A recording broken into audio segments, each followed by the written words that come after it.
Plus rien ne va à la compagnie énergie électrique du Togo, alors que la société est confrontée à une crise qui se révèle par des délestages intempestifs depuis des semaines, c'est le personnel qui a commencé à donner de la voix. Mercredi dernier, des employés de la ont pris d'assaut les locaux de la direction générale. Ils n'ont pas caché leur ras-le-bol face au non-paiement des gratifications prévues pour être versées chaque année, notamment les primes de risque.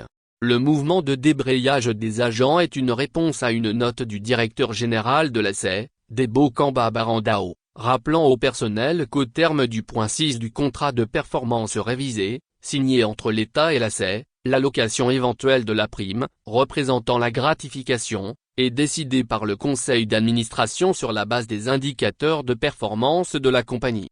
Pour M. Barandao, face aux perturbations récurrentes dans la fourniture d'énergie électrique subies par les abonnés, la a plutôt décidé de diriger ses efforts vers la recherche de solutions pour rétablir une alimentation électrique continue.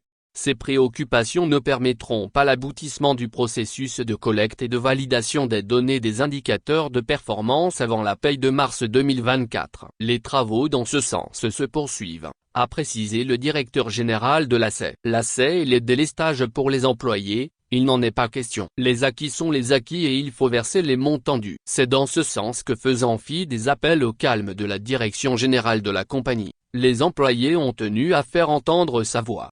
Un mouvement que ne comprend pas Debo Kamba Barandao. Pour lui, il fait tout ce qui était en son pouvoir pour protéger le personnel. L'année dernière, malgré les difficultés, vous avez reçu une gratification. Ensuite, à la fin de l'année, tout le monde a pu bénéficier du 13e mois, a-t-il rappelé aux manifestants. La est dans une crise sans pareille depuis des mois. Depuis des mois, l'énergie électrique est devenue une denrée rare à Lomé et dans plusieurs autres localités du pays. On parle de diminution de l'approvisionnement en énergie électrique par les fournisseurs internationaux pour cause des pannes. En plus de cela, les communes, les administrations et établissements publics doivent d'importantes sommes à la compagnie qui n'arrive pas à faire face à ces dépenses. Au point où le Trésor se décide de rappeler ces entités à l'ordre il y a quelques jours.